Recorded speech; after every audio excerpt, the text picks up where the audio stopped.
મિત્ર ભામાસા રે આવ્યો આવ્યો આવ્યો મારા બાપ આવ્યો તારી તો રાહ જોતો તો બે ભાઈબંધ બાપુ પાડ ભેટ્યા ને બે બતે ભેટ્યા હો અને ભામાસા કહે છે કે રાણા મેં તો આવી વાત સાંભળી હતી રાણાની આંખમાં જળજળી આવી ગયા કે ભામાસા હું સમજી શકું છું હું કોણ છું નહીં મને ખુમારી છે પણ આમ ભૂખા મરવાનું એ કે અનાજ જેટલું જાય ને જેટલું જોવે એટલું હું પૂરું પાડીશ તલવાર હું ના ઉપાડી શકું હું વાણિયાનો દીકરો મારું કામ નહીં પણ અનાજ જેટલું જોઈએ એટલું પોગાડી દઈશ જો અનાજ હાટું થઈને તું દિલ્હીના શરણે જા ને તો આ ધરતી રહા તાળ વહી જાય અરે તું એક ક્ષેત્રાણીના કુખે જન્મ લીધો હોય માં ભગવતીનું ધાવણ લાજે રાણા હું તારે જોવે એટલું અનાજ આપીશ પણ તું અહીંયા જાતો ને બાપ હું તને હાથ જોડું છું અને રાણાની કહો મડી તૂટવા વાહ મિત્ર વાહ વાહ ભાઈ વાહ ભાઈ વાહ હું જદી મેવાડની ગાદી ઉપર આવીશ તેથી તારું જેટલું દેણું હશે એટલું દૂધે ધોઈને ભરીશ પણ કે તું અનાજ મને પૂરું પાડજે કે તું ચિંતા કરીમાં હું બેઠો છું અને અમુક સમય જાય એમાં ખરા બપોરનો ટાઈમ છે સૂરજ નારાયણ માથે છે ધોમ તડકો તપ્યો છે 400 સૈનિક ડુંગરના ગાળામાં ઉતા છે રાણો પ્રતાપ હાથમાં તલવાર લઈ અને 400 સૈનિકની ચોકી કરે છે એ વખતે એક માલધારી સમાજના એક બેન એક ભાઈ બે નીકળ્યા અને રાણાએ કીધું કે અહીંયા તડકો છે પાણી બાણી પીવો પછી જાજો અહીંયા આવીને પછી રાણા પ્રતાપ પૂછે છે કે તમે બે શું હગા થાવ બેન છે એક ભાઈ છે બે ને પૂછે છે તમે બે શું હગા થાવ છો તારે જુવાન કે છે કે અમે બે પતિ પત્ની હતા અત્યારે નથી અને જો ભગવાન આબરૂ રાખે ને તો અમે પતિ પત્ની થાશું રાણો વિચાર કરે કે હારું આ કેવું હગું પતિ પત્ની હતા અત્યારે નથી અને પછી થાશું આ કેવું એ કે કઈ ખુલાસો થાય એવી વાત કરો તો ખબર પડે એ કે અમે બે પતિ પત્ની હતા અમારી મેવાડની ગાદી ઉપર રાણા પ્રતાપ એને ખબર નથી આ બેઠો ઈ જ રાણો છે દિલ્હીના બાદશાહે અમારા રાજા પાસેથી જયારે રાજ એમ કહેવાય કે છીનવી લીધું છેતરીને તેથી અમે અમારા ઠાકર પાસે માનતા રાખી જેથી અમારો રાજા ગાદી ઉપર આવે ને તેથી બે પતિ પત્ની થાશું ત્યાં સુધી અમારા બે ને ભાઈ બહેન ના નાતા છે આટલી વાત સાંભળે રવાડા બાપુ ઠરડાઈ ગયા હો રાણા પ્રતાપના ઘરે તારે ભલે થાય આજે એક જણાએ માનતા રાખી છે આખા મેવાડમાં કેટલાય માનતા રાખી છે હવે તો દિલ્હીના બાદશાહને જે કરવું એ કરે ને બાકી લડી લેવું છે અને જાસા ચિઠ્ઠી મોકલી કે કાલ સવારે હલ્દીના ઘાટ ઉપર તારું સૈનિક હોય એટલું લઈને આવજે સેજે બાકી ન રાખતો અને એ જાસા ચિઠ્ઠી બાદશાહના હાથમાં આવીને ખાડ ખાડ ખાડ મીડો દાંત કાઢવા હો એ કે આ મોતને શું કામ આમંત્રણ આપ્યું છે અને હાથીની અંબાડી ઉપર ચડીને 22,000 સૈનિકની ફોજ લઈને આવ્યો આંટીગોરથી રાણો પ્રતાપ એક ચેતક ઘોડા ઉપર બાપુ જો ખાનદાન જાનવર હોય ને એના ખોડિયામાં જીવ હોય ત્યાં સુધી બાપુ જાનવર તમને માર ન ખાવા દે એટલી ખુમારી જાનવર આ તમે જોવો હલ્દીના ઘાટ ઉપર રાણા પ્રતાપનો ઘોડો પૂજાય છે સદાધારમાં પાડો પૂજાય છે જમરાળામાં ભેંસ પૂજાય છે કચ્છમાં દાદા મેકરણનો કૂતરો ને કથાડો પૂજાય છે આપણું પાડું છે સારું નથી બોલતા બોલો કથાડા કરતા બે જ નથી આપણે એવો બાપુ ચેતક રાણાની રાંગમાં અને આમ બરોબર સૂરજ નારાયણ કોર કાઢે ભલે ઉગ્યા ભાળ ભાડલ તું હારા ભામણા જીએના મરણ લગમાળ ઈ રાખજે કસો પર આવું જળાળ જળાળ કિરણો મીડો પાથરવા અને આમ 22,000 સૈનિકની ફોજ લઈને બાદશાહ આવે આની કોરથી ચેતક ઉપર બે અને રાણો આવે અને બે બાપુ નગારે ઘા પડે ને પછી યુદ્ધની જે તાળા પાડી બોલી છે તલવારોની તાળીઓ મંડી પડવા અને રાણો પ્રતાપ એક એક ઝાટકે 5 ના માથા મીડો પાડવા હો ભાઈ એવું ઘમસાણ યુદ્ધ જામ્યું દિલ્હીનો બાદશાહ હાથીની ઉબાડી પર બેઠો બેઠો વિચાર કરે છે કે વાહ રાણા વાહ વાહ તારી જનેતાને ધન્યવાદ દેવાય હું આ 22,000 ને રોટલા દઉં છું પણ તારા જેવા જો મારી પાસે દ હોય ને આખા હિન્દુસ્તાનમાં કોઈને રાજ ન કરવા દો વાહ ક્ષત્રાણીના કુંવર વાહ શું તારા મારે વખાણ બાપુ ખા કરતા આવડે તો દુશ્મનને વખાણ કરવા પડે રાણા પ્રતાપને એમ થયું કે આ બધા મરે છે તો નિર્દોષ મરે આમાં ડખો તો બાદશાહનો મારો બેનો છે બાદશાહને દેખાડું કે ગરાણીના ધાવણમાં તાકાત કેટલી હોય. બાપુ એ તો જે કરતા હોય કરે. અત્યારે તો બધા બાયું સડાવે છે, વાતમાં કાંઈ છે નહીં. એ તો ખરા ખરીના ખેલ આવે ત્યાં ખબર પડે. રાણાએ વિચાર કર્યો કે બાદશાહને કઈક દેખાડું, નકર એને પાછો વનમાં કઈક વેમ રહી જાય. હવે હાથીની અમારી ઉપર તો અહીંયા પુગાય એવું નહોતું. ઘોડો લઈ ગયો ભાઈ હાથીની પાસે, અને ત્યાં જઈને બાબુ રાણો હાકલ કરીને કે બાદશાહ ઉતર હેઠો. એક વખત શમશેર ઉપાડને આપને ધરતીના કડા ભેળા ન કરી દઉં તો હું ગરાસ્યો નો કે ઉતર હેઠો તને દેખાડું. વગર ડાકલે બાપુ બાદશાહ ને આવ્યો મારો બેટો આ હમણાં આવશે ને તો મને હમણાં કાપી નાખશે. અને એ એક ખેતરવાનો રાઉન્ડ મારીને ચેતક નો ઘોડો હતો ને ઘોડાને બાપુ રાણાએ કીધું ચેતક મેં આખી દુનિયામાં બે ને બાપ કીધા છે, એક મારો જન્મ આપવા વાળો, એક એકલિંગજી શિવજી મહારાજ. આના સિવાય મેં દુનિયામાં કોઈને બાપ નથી કીધો. અને આજ હું તને બાપ કહું છું. જો હાથીના કોમતલ માથે ડાબા માંડી દે ને એક વખત તો દિલ્હીના ચાકડેથી પિંડો ઉતારે એમ દિલ્હીના બાદશાહનું માથું ઉતારી લો. કેવું જાનવર છે મારા રામ તમે, હું તો માણા છે. આવું આપણે સાંભળે ને ત્યાં આપણે એમ થાય કે આવડા બૂસ મારે એવડા એમને શું કરવું જોઈએ. આપણે જોઈએ છીએ તો આપણને એમ થાય કે એક જાનવર એની ખુમારી નથી ચૂક્યો. અને માણાએ કામ કર્યું હોય ને તો માણા બાપુ ભૂલી જાય. એક ખેતરવાનો રાઉન્ડ મારી અને રાણા એક ચેતક ને કીધું કે બેટા એક વાર વિયો જા. અને બાપુ જબાંગ ઝાક લઈને બાપુ રાણો ને છોડ્યો હો ચેતક ને. પેગડામાં પગ ભરાવી ઉભો થઈ ગયો, ઘોડા માથે દાંત કચકચાવી ઉઘાડી તલવાર, ચારે પગ હંકેલીને વંટોળિયો જાય એમ ગયો ચેતક. હાથીના કોમતળ માથે ડાબા માંડ્યા ને એક ઝાટકો માર્યો ને હાથીના બે ભાગ થઈ ગયા ભાઈ.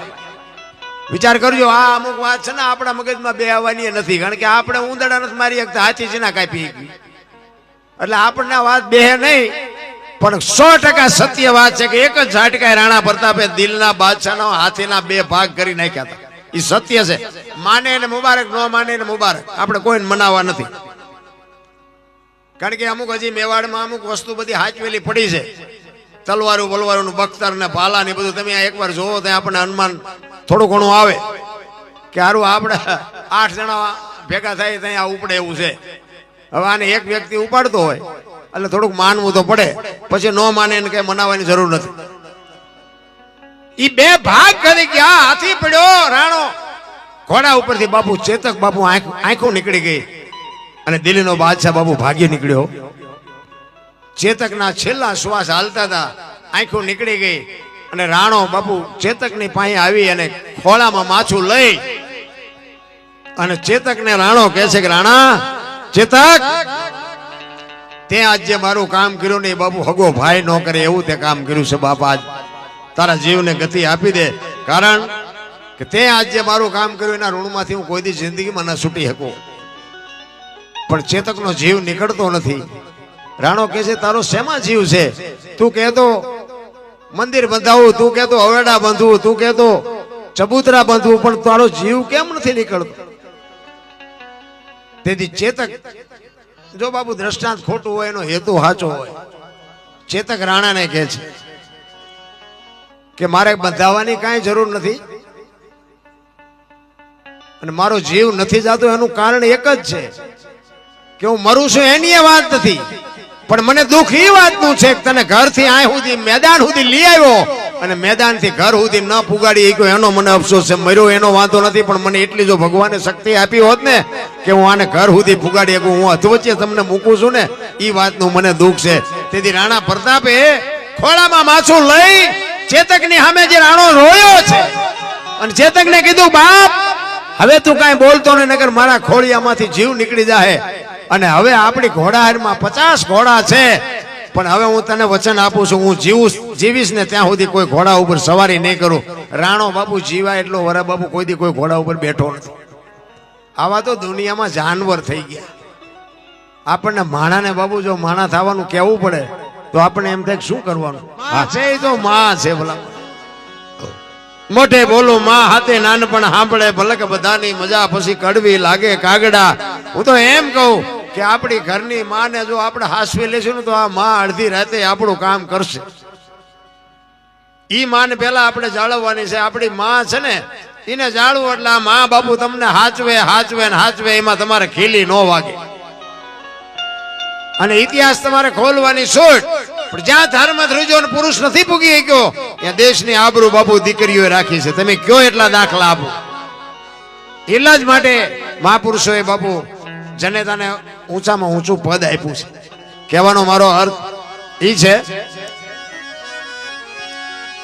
કરવત મેં લાવી જને દેવે રાયવા, કાળજા કાપીન ધરતા, કાળજા કાપીન ધરતા. મોરધ્વજ રાજા વિચાર કરજો. એક જય માતા જય માતા બાપુ સાહેબ. મોરધ્વજ રાજાના આંગણે કોઈ અભ્યાગત આવે અને પોતાનું જમણું અંગ માગે અને કરવત મુકાવીને બાપુ લાકડા વેરે એમ દેહ વેર્યા છે, તો આનો ભરોસો કેવડો છે. તમે જોવો તો ખરા, અખિલ બ્રહ્માંડના માલિક કૃષ્ણ પરમાત્મા અને અર્જુન બેયની જ્યારે બાપુ ભક્તિની પરાકાષ્ઠા હોય, જેને કહેવાય હસ્તિનાપુર, અર્જુન અને કૃષ્ણ પરમાત્મા દ્વારકા. અર્જુન દરરોજ હસ્તિનાપુર થી દ્વારકા કૃષ્ણ પરમાત્માનું મોઢું જોઈ અને પછી બધું કાર્ય કરે. એટલે એક દિવસ કૃષ્ણ પરમાત્માને એમ થયું કે અર્જુન તું હવે ન આવતો, હું ત્યાં આવીશ. તો કે તો સારું, મારે આટા મીટા. અને કૃષ્ણ પરમાત્મા રોજ જાય છે હસ્તિનાપુર. એમાં એક દિવસનો સમય અને રૂક્ષ્મણીએ કૃષ્ણને પૂછ્યું કે પ્રભુ તમે રોજ ક્યાં જાઓ છો? એટલે કૃષ્ણે કીધું કે એ બધું કહેવું જરૂરી નથી. આપણું બૈરું આપણને કંઈક પૂછે અને પછી આપણે ના પાડીએ એટલે તો બૈરાને શંકા જાગે. એ કે પણ રોજ જાવ છો ક્યાં? મને કહેવામાં વાંધો શું છે, કે પણ અમુક વાત ન કહેવા જેવી હોય ન કહેવાય. તો કે ના મને કયો કે ના ન કહેવાય. એટલે એ રૂક્ષ્મણીને એમ થયું કે આ ક્યાંક હલવાઈ ગયા હોય એવું લાગે, દેણું બેણું થઈ ગયું છે. એટલે રૂક્ષ્મણી કહે છે કે મારે આવવું છે તમારી હારે. તો ભગવાને ના પાડી કે ના ભાઈ ના, અહીંયા કઈ કામ નથી. એટલે રૂક્ષ્મણીને વધારે બાપુ શંકા જાય છે. એ કે મને નથી લઈ જતા એટલે તમે ક્યાંક હારા મારા હલવાના છો, એ વાત પાકી છે. એટલે બે વાત કરે છે. એ વાતમાં થોડોક સમય થઈ ગયો એટલે અહીંયા અર્જુન રાહ જોતો હતો અને ભગવાન આવ્યા નહીં. એટલે અર્જુનને એમ થયું કે આજ કદાચ કંઈક કામ આવી ગયું છે, કાંઈ વાંધો નહીં, આપણે એક દી ઉપવાસ કરી નાખશું, એમાં શું ફેર પડે. એટલે નાઈ ધોઈ અને પોતાના રૂમમાં સુવા માટે ગયો. અને કૃષ્ણ પરમાત્મા અહીંયા આવ્યા અને પૂછ્યું કે અર્જુન ક્યાં ગયો? તો કે એ અંદર હૂતો છે. હવે અર્જુનના વાળ આમ પલંગથી નીચે લટકતા હતા. ત્યાં જઈ અને કૃષ્ણ પરમાત્મા એમ હાથમાં વાળ લીધા તો ભીના હતા. એટલે કૃષ્ણને એમ થયું કે અત્યારે જ ભાઈ હૂતા લાગે છે. હવે વાળ જ્યાં આમ જોતા હતા એમાં રૂક્ષ્મણી આવ્યા વાહેથી. ખબર નથી કૃષ્ણને.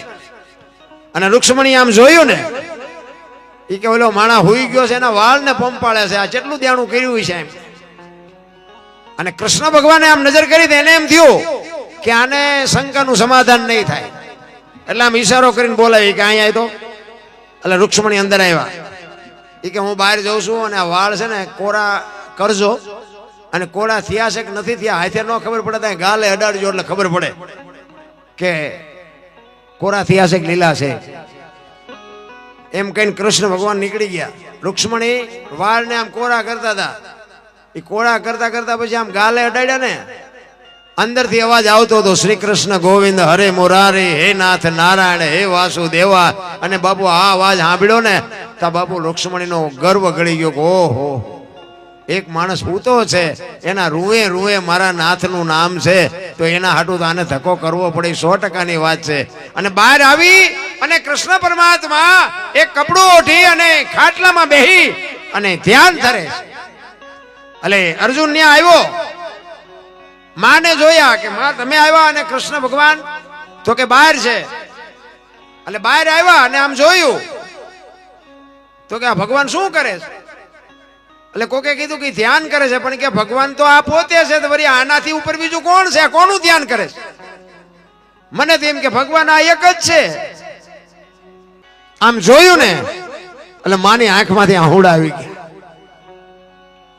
એટલે દીકરો પૂછે છે કે માં શું કામ આહુડા કેમ આવ્યા? તો કે બેટા તારા મોઢામાં એક દાંત એવો છે ને કે તું દુનિયામાં મહાનમાં મહાન બનીશ. દીકરો વિચાર કરે કે મહાન દીકરો બને અને માને દુઃખ લાગે, આ કેવી વાત? ત્યારે જનેતા એમ કહે છે કે બેટા તું મહાન બનને એમાં મને વાંધો નથી, પણ મહાન બન્યા પછી દીકરો માને ભૂલી જાય છે, એટલા માટે મને આ હોડું આવી ગયું. અને દીકરાને એવડો મોટો આઘાત લાગ્યો કે માં એ દાંત છે એટલે હું મહાન બનીશ ને. એ પાણો લઈને બાબુ મોઢામાં દાંત પાડી દીધો, ભાંગી નાખ્યો કે આ દાંત હોય તો હું મહાન બનું ને. આનું નામ દીકરો કહેવાય. આ માને કંઈક સમજી ક્યાં કહેવાય. બાકી જે પેટે પાટા બાંધી મોઢામાંથી કોળિયા કાઢીને મોટા કર્યા હોય, લીલામાં ઈ હુએ ને આપણને હુકામાં હુવાડ્યા હોય, અને બાબુ પાણા એટલા દેવ કર્યા હોય, કેવડા અરમાન હોય ભલા. અમુક અમુક ને દીકરા છે ને ભગવાન ને કે આના કરતા નો દીધો હોત તો સારું. અમુક કે છે કે ભગવાન કોઈક દીકરો દે દીકરો દે. આપણને એમ થાય કે આમાં સાચું શું છે એ નથી સમજાતું.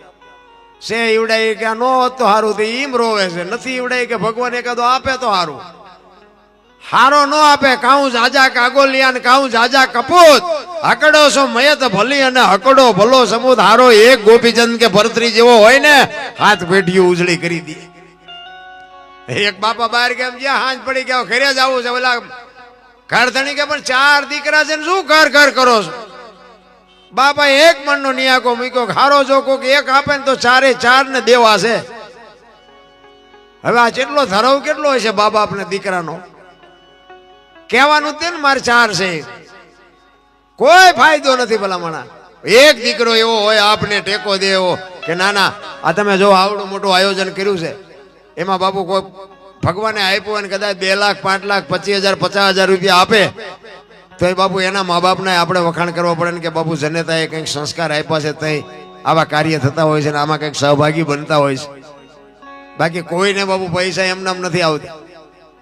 ઘણા એમ કે આ તો 2 નંબરના હોય ને 2 નંબરના હોય. ત્યાં 10 ની નોટે નથી દીધી. 2 નંબરના દીકરા નગરા ત્યાં તો દુનિયાના બુસ જ માર્યા છે. આ 2 નંબરથી બધું હાલે છે. પણ દઈ નથી શકતા ને કોઈક દે જોઈએ નથી શકતા. આ અમે અમારે તો અત્યારે અમે આ બોલ્યું ને તો અમારે તો બધાને પહેલા માફી માંગવી પડે કે ભાઈ ભૂલ ચૂક થાય માફ કરજો. ને ખબર ફોન આવે તમે રાણા પ્રતાપનું આ આમ બોલ્યાથી ખોટું હતું, આમ હતું. સીબી રાજન બોલ્યા આમનું ને આમ હતું. એટલે પછી તો આ વી આવો ને કાનની બુટીઓ લાલ થઈ જાય છે કે નહીં જોઈ? આખી રાતમાં બધું બધા ભજન વાળા ન હોય. અમુક અમુક તો અમારા રિઝલ્ટ કાઢતા હોય બેઠા બેઠા. કારણ કે સમયની બલિહારી છે. સમય એક એવો હતો કે કોકના પૈસા હું કટવી દેતો હતો. અત્યારે મારા બુશ માર્યા કેટલાય, લ્યો શું કરવું? એ સમયની બલિહારી છે. સમય આવે ને પરિવર્તન લાવી દેવા પછી બુશ માર્યા ઈ જાણે ને એનો નાશ જાણે. ને કોકના રૂપિયા આપણે કટવી દેતા અમારા રાખી શકે. અને બીજી જ નાયત પાછી અમારા નહીં. અમારા છે 1-2 પણ જાજો ભાગ બીજી નાયત વાળા. ને કે ઝઘડા કરવા હોય તો અમારે અહીંયા ટ્યુશન રાખવું પડે. બાજતા બીજા ન આવડે. અત્યારે ભલે બધા મથે છે, બાજવા ફાવે જ નહીં તમને, બાજતા જ ન આવડે. કહેવાનો મારો મિનિંગ બાજવું નથી આપણે, પણ કહેવાનો મિનિંગ જે લોહીના ગુણ હોય ને એ હોય જ. એ એમનામ નથી મળતા, કોઈ બજારે મળતું જ નથી. આની માટે બાપુ એટલા જ માટે કહું છું કે મહાપુરુષોએ આ જનેતાને કીધું હતું કે જનુની જણ તો ભગત જણજે, કાં દાતા કાં સુરવીર, નહીં તો રહેજે વાંજણી મત ગુમાવજે નૂર. ભગત દાતાર સુરવીર કલાકાર જે છે ને એ બધા જન્મથી હોય, બનાવે નહીં, કોઈ બને નહીં. દાતાર સુરવીર કલાકાર સંતો જતી સતી જે છે ને એ જન્મથી હોય, બને નહીં કોઈ. અને જો એમ બનતા હોય ને તો બધા કલાકાર બનાવી દે. મારો છોકરો રોજ જઈને લાખ રૂપિયા લઈ આવે. બને નહીં. આ જન્મથી જ હોય. એક ગામમાં કપાતર હોય ને, કપાતર એ જન્મથી જ હોય, એને બનાવ્યો ન હોય કોઈ. ઘણા નથી કહેતા છોકરો હારો હતો પણ બગડી ગયો. એટલે બગડેલો જ હતો, તમે ઓળખવા મોડું કર્યું છે. બગડેલા હોય બગડેલા જ હોય, એમાં કાંઈ ન હોય. પોતાના જાતની ખુમારી હોવી જોઈએ. અને એક તમને કોઈ મા બાપની સેવા કરતો હોય, ગુરુ મહારાજના વચન ઉપર હાલતું હોય, એની જ ગાડી હાલે, બાકી બધી વાતો કાંઈ છે નહીં. એનો એક તમને રામાયણનો દાખલો આપું. જે રામાયણ છે ને, રામાયણ એ મહાપુરુષોએ બનાવી છે. મહાભારત એ મહાપુરુષોએ બનાવ્યા છે. પણ આ બે આપણને એક માર્ગ બતાવવા માટેના ગ્રંથો છે. દીકરા કેવા હોય, ભાઈઓ કેવા હોય, દીકરી કેવી હોય, માં કેવી હોય, મા બાપ કેવા હોય, એ કે આ જોવું હોય રામાયણમાં જો, અને રડેલું ન ખાવું હોય મહાભારતમાં જો. લ્યો બધા હિમાજ પડે ઠેકી ઠેકી નથી દેવું જ કરે છે. પાછું છે આખી દુનિયાને ખબર છે આમાં આપણું કઈ છે નહીં, આપણે કઈ લઈ નથી જવું તો ઠેકડા છે ના ફરો છો. તમારો ને મારો જન્મ બીજા આપે, જન્મ્યા પછી નવરાવે બીજા, ભણાવે બીજા, ધંધો શીખડાવે બીજા, આપણે મરી ગયા પછી આપણા પૈસા વાપરે બીજા, આપણું નામ કમી કરાવે બીજા, નામ લખાવે બીજા. તો તમારું શું? તો નથી લાગતું કે આપણે થોડા ખોટા ઠેકડા ફરતા હોય મારી પાસે? એવું નથી લાગતું? તો હરી ઉપર છોડી દો. ગંગા સતીની વાણી કે 21,600 શ્વાસા હિમનામ જાય છે રામ. એક ઘડી હાથી મેં પુનિયા તુલસી સંગત સાદગી કટે કોટી અપરાધ 24 કલાકમાં કાંઈક એનું ભજન કરો, ઈ જ તમારી મારી ભેગું આવે. રામાયણ એમ કે છે જેને જોઈને લઈ જાઓ. રામાયણમાં કાંઈ ઘટ્યું નહીં. મહાભારત એમ કે છે કે હોના નાકાની અણી જેટલું દેવું નથી. મહાભારતમાં કાંઈ વધ્યું નહીં. અખિલ બ્રહ્માંડના માલિક કૃષ્ણ પરમાત્મા દુર્યોધન પાસે 3 વાર ગયા.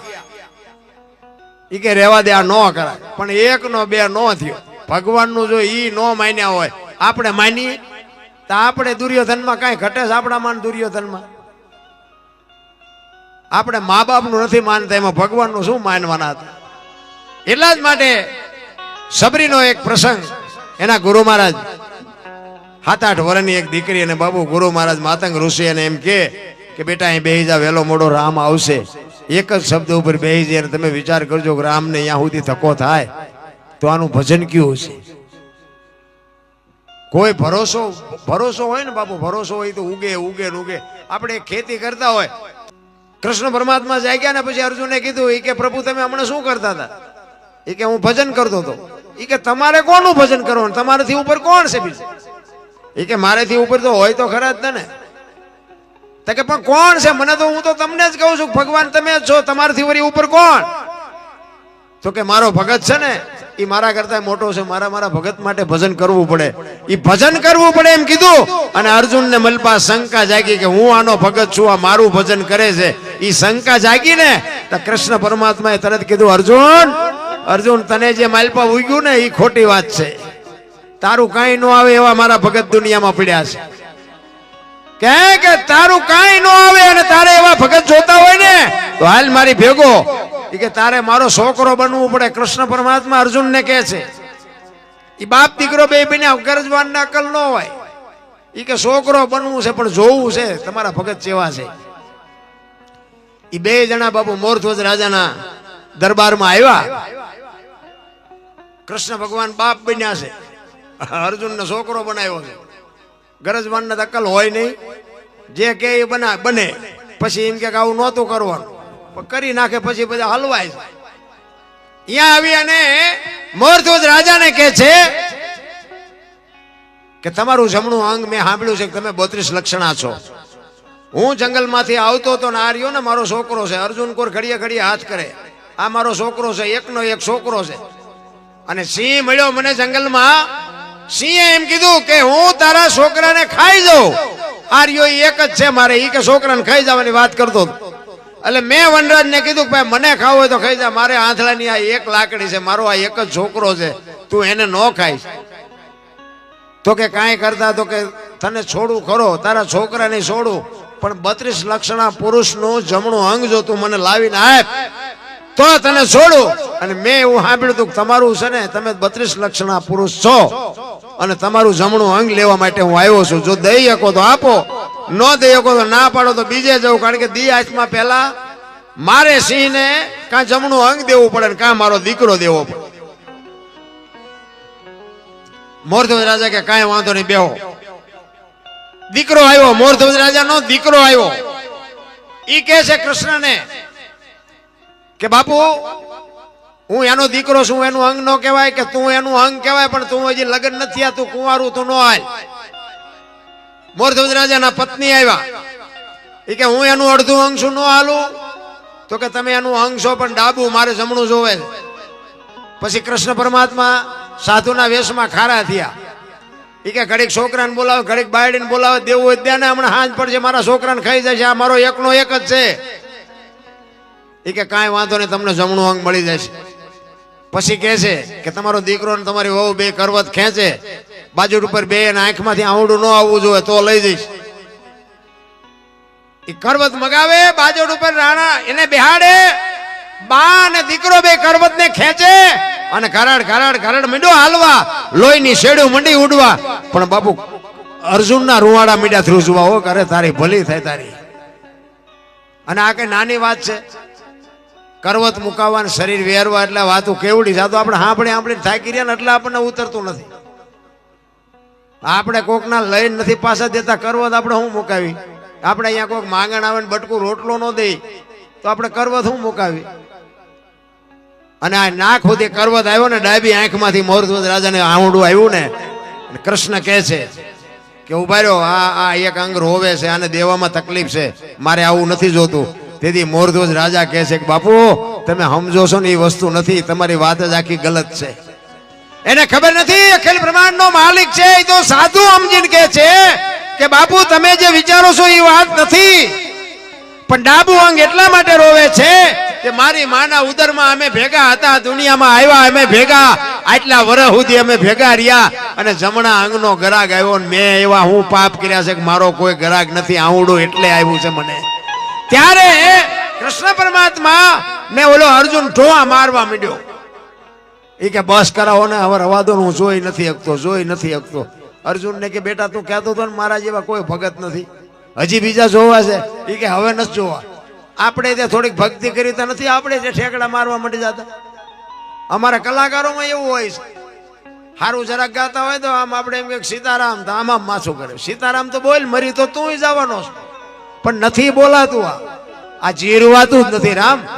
એટલા જ માટે બાપુ આને સમજવા માટે સદગુરુની શાન જોવે. સદગુરુની શાન સિવાય કોઈ વસ્તુ પતે એમ જ નથી. તમારે ભજન સમજવા હોય ને, આ કોઈ નિશાળમાં, કોઈ કોલેજમાં, કોઈ યુનિવર્સિટીમાં ભણાવતું નથી. હું તો એમ કહું કે આ બેનું છે ને, બેનું ખાસ હારા દીકરા તો છે ને, માં જો કઈક સિંચન કરે ને તો જ હારા દીકરા થાય. બાકી ભગવાનને કે હારો દીકરો દે, હારો દીકરો દે, શું અહીંયા દુકાન છે? હારો દીકરો પાદરો તમને દઈ દે.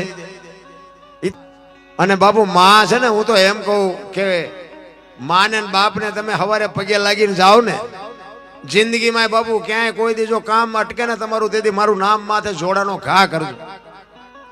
બાકી દુનિયાને પગે લાગવાની જરૂર નહીં પડે. જો તમે મા બાપને પગે લાગશો તો દુનિયામાં ક્યાંય કોઈને પાસે નંબરની જરૂર જ નહીં પડે.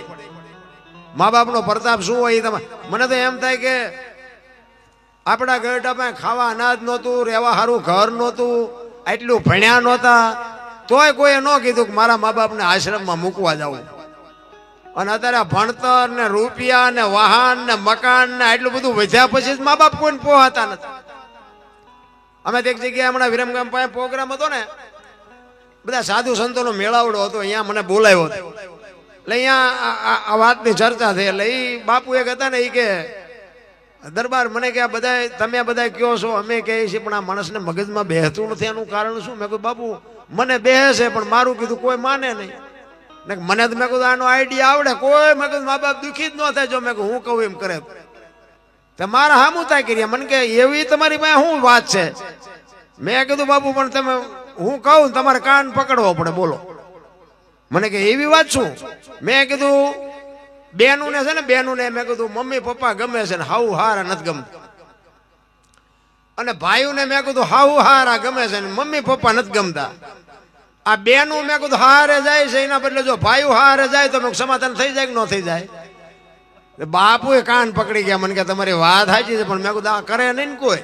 તો બાપુ માં જો એનું સંસ્કારનું સિંચન કરે ને, માં ના કોઠામાં કઈક સંસ્કાર પડ્યા હોય, એના ધાવણમાં સંસ્કાર પડ્યા હોય તો આપને ટેકો. છત્રપતિ શિવાજી મહારાજ જીજાબાઈના ઉદરમાં હતો ને, માએ ગીતા ને રામાયણ ઓગાળીને પાઈ દીધી હતી. માને ખબર જ હતી કે ભગવાન મને દીકરો આપે કે દીકરી આપે, આપણું સંતાન આપને ટેકો દેવું જ થાય. માએ કાંગલું કોઈ દી ન થાય, કુમારી માને હોવી જોઈએ.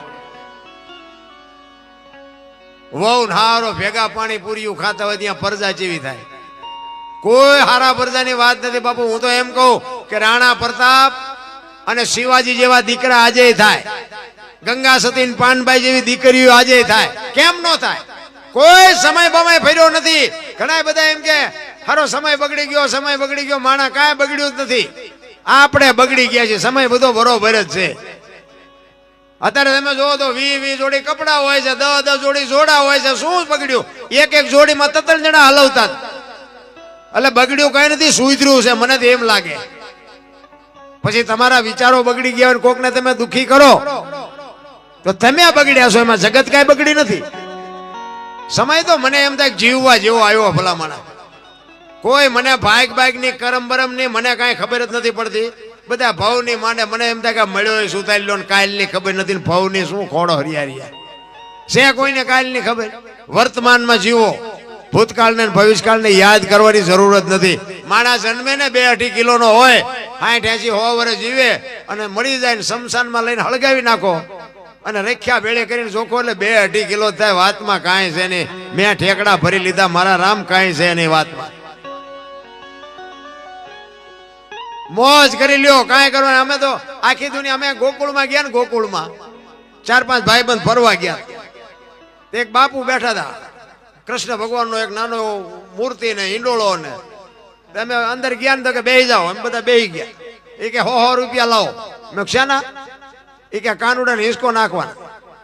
મેં કીધું અમારા 100 રૂપિયા બગડે ને કાનુડા ની નીંદર બગડે, ભલે હું તો કે તમે નાસ્તિક લાગો. મેં કહું નાસ્તિક છે તેમાં તો દ્વારિકા વ્યૂ આવ્યો, અહીં કઈ છે નહીં. કાનુડો તમારી ભેગો છે, અહીંયા તમારા હારે કઈ છે નહીં. અમે તો અહીં આટો મારવા આવ્યા. આવીને આવી દુકાનો નાખી છે બાપુ, કાંઈ છે નહીં. વાતમાં હું તો એમ કહું માને બાપાને 25-50 રૂપિયાની જરૂર હોય ને તો એને આપજો. અને અરે નો આપો તો કાંઈ નહીં, પણ હું તો અહીંયા સુધીની વાત કરું કે તમારા હાટું થઈને તમારા મા બાપને બીજાની પાસે હાથ જોડવા જવું પડે એવો ધંધો ન કરતા, તોય મારો નાથ નોંધ કરશે. તમારા માટે તમારા મા બાપને બીજાની પાસે જો હાથ જોડવા જવું પડે કે રહેવા દો મારા દીકરાને મારતા નહીં, કે રહેવા દો મારા દીકરા પાસેથી આમ ન કરતા, તેથી સમજી લેજો કે તમારા આ દુનિયામાં તમે એક પાણો થઈને આવ્યા છો, કાંઈ છે એની વાત. દી વાળે એનું નામ દીકરો કહેવાય. દીકરો, પુત્ર, ગગો અને છોકરો, 4 પ્રકારના છોકરા હોય. દી વાળે એનું નામ દીકરો કહેવાય. પૂ નામના નરકમાંથી પિતૃતર્પણ કરી, શ્રાદ્ધ કરી, મા બાપનું તારણ કરે, એનું નામ પુત્ર કહેવાય. ગામમાં કઈ ખરડો થતો કે આમાં હું લખાવો છો, ઉભા રહું મારી બાન પૂછતો હોય, એનું નામ ગગો કહેવાય. અને સડી પહેરીને હુતળી બાંધીને દારૂની કોથળી તોડીને ઊંધા પીડ્યા હોય, એનું નામ છોકરો કહેવાય. ચિયાખાનાનું નામ છે, જોઈ હવે. હરિશ્ચંદ્ર ને સગાળ શાન જલારામ બાપુ કોકના દીકરા કેવડી મા બાપની કમાણી છે કે આ દુનિયા બાપુ 18 વણ જેને યાદ કરે. શું બાપુ આ માત પિતાએ શું એના સંસ્કારનું સિંચન કર્યું છે. તમારે મારે તો બાપુ બધા રોદડા રોવાના હેવાયા થઈ ગયા. બાકી વાતમાં કાંઈ. અત્યારે તમે જોવો તો માણા કોઈ હેઠે પગ મૂકવાનો નથી, એવો સમય આવ્યો છે. છતાંય આપણને, હું તો આ બેનું દીકરીઓને ખાસ કહું કે તમે તો માં છો, શક્તિ છો. તમે ધારો તો આજે બાળીને ભસ્મ કરી દો તાકાત છે, પણ હવે તમે જે ફેશનમાં દી ઉઠાડ્યો છે કોને કેવું. એટલા જ માટે પુરુષોત્તમ બાપુએ બાપુ માની એક વાણી લખી છે, એની 1-2 કડી ગઈ અને પછી મારી વાણીને વિરામ આપું. પછી તમારે તે બધાનું ઘણાનું કામ હશે, પછી તમારી જેવી મોજ હશે એટલે અમે આનંદ કરાવશું. બાકી પછી તમારી જેવી ઈચ્છા. એટલે પુરુષોત્તમ બાપુ એની જનેતાની વાત કરે છે કે મારી માં તો મારી માં છે.